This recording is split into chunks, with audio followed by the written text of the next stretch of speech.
Hello student, hello Hindi में आपका स्वागत है। आज मैं आपको संज्ञा यानी नाउन पढ़ाने जा रही हूँ। संज्ञा क्या होता है? देखिए, वह शब्द जो किसी प्राणी, वस्तु, स्थान, गुण, अवस्था, भाव एवं विचार का बोध कराता है उसे हम क्या कहते हैं? उसे हम संज्ञा कहते हैं। तो आप समझ गए होंगे, कोई भी प्राणी का नाम हो, वस्तु यानी सामान का नाम हो, किसी जगह का नाम हो, उसका गुण बताए कि वो कैसा है, वो भारी है, वो कम भारी है, अवस्था वो किस अवस्था में है, तरल रूप में है ना सॉलिड रूप में है, भाव यानी उसका भाव कैसा है, भाव का मतलब हो रहा है कि वो खुश है ना सच्चा है, किस तरह से है, विचार उसके विचार कैसे हैं, वो किस तरह से बात करता है, मतलब विचार जैसे वो नेक है कि नहीं, वो ईमानदार है कि नहीं, इस तरह के बहुत सारे शब्द होते हैं। तो उसे हम संज्ञा कहते हैं। यहाँ इंग्लिश में भी देख लीजिए। तो एग्ज़ाम्पल देखिए, जैसे राम जो एक प्राणी यानी व्यक्ति का नाम है, कबूतर यह भी एक प्राणी यानी पक्षी का नाम है, कंप्यूटर जो एक वस्तु का नाम है, ईमानदारी वो एक गुण है। तो आप समझ गए होंगे बहुत हद तक संज्ञा क्या होते हैं। अब चलिए पढ़ते हैं संज्ञा के प्रकार यानी टाइप्स ऑफ नाउन। अगर इंग्लिश में डेफिनेशन पढ़ा जाए तो आप इस तरह से कह सकते हैं, a noun denotes the name of a person, animal, place, thing, state, feeling और an idea in simple words. Noun is a naming word. बहुत आसान होते हैं कि एक सेंटेंस में हम लिख सकते हैं noun is a naming word. इतना नहीं कहकर आप इस तरह से भी लिख सकते हैं। चलिए टाइप्स ऑफ नाउन यानी संज्ञा के प्रकार पढ़ते हैं। संज्ञा 5 प्रकार की होते हैं जो निम्नलिखित है। पहला क्या है? पहला है व्यक्तिवाचक संज्ञा यानी प्रोपर नाउन। दूसरा है जातिवाचक संज्ञा यानी कॉमन नाउन। तीसरा है समूहवाचक संज्ञा यानी कलेक्टिव नाउन।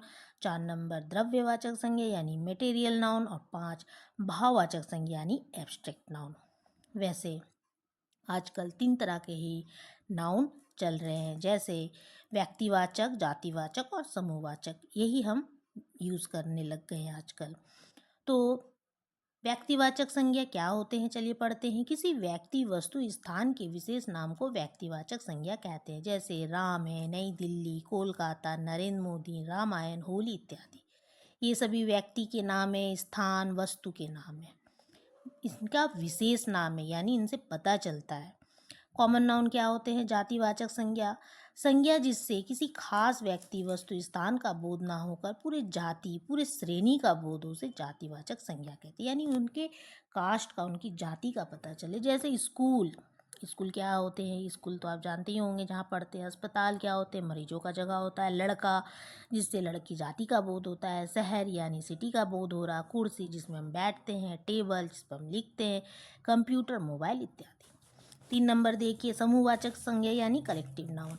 संज्ञा जिससे एक ही तरह के व्यक्ति या वस्तु के समूह या झुंड का बोध हो, उसे समूहवाचक संज्ञा कहते हैं। जैसे वर्ग यानी क्लास, भीड़ यानी क्राउड जहाँ पे बहुत सारी भीड़ है, गुच्छा यानी चाबी का गुच्छा होता है, समिति, टीम यानी दल जिसे टीम कहते हैं, झुंड यानी फ्लॉक बहुत सारे, जैसे गायों का समूह हो, भेड़ों का समूह हो, इस तरह के समूह का। सोल्जर होते हैं जिससे सोल्जर का बोध होता है कि सैनिक, बहुत सारे वहाँ पर सैनिक हैं।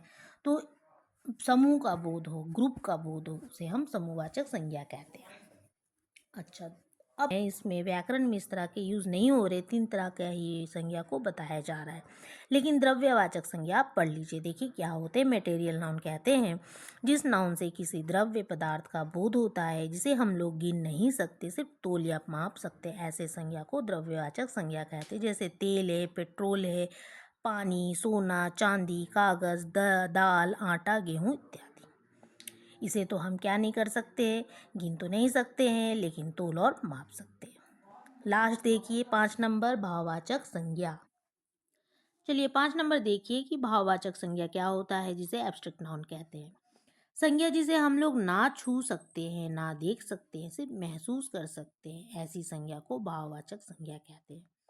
या कहा जाए तो जिससे अपने मन के भाव व्यक्त हो, जो हमारे मन का भाव हो, वो भी भाववाचक संज्ञा ही कहलाता है। जैसे सच्चाई, ये हमारे मन के भाव है। खुशी जिसे हम महसूस कर सकते हैं, ये तो देख भी नहीं सकते ना छू सकते, लेकिन महसूस तो होता है। आज मैं बहुत खुश हूँ, प्यार आज तुम पर मुझे प्यार उमड़ रहा है। सच्चाई, हमें हमेशा सच्चाई के पथ को अपनाना चाहिए। ये सभी महसूस मन के जो भाव हैं वो होते हैं। इसे हम भाववाचक संज्ञा यानी एब्स्ट्रैक्ट नाउन कहते हैं। जानकारी अच्छी लगी तो हेलो हिंदी चैनल को सब्सक्राइब करना ना भूलें। धन्यवाद।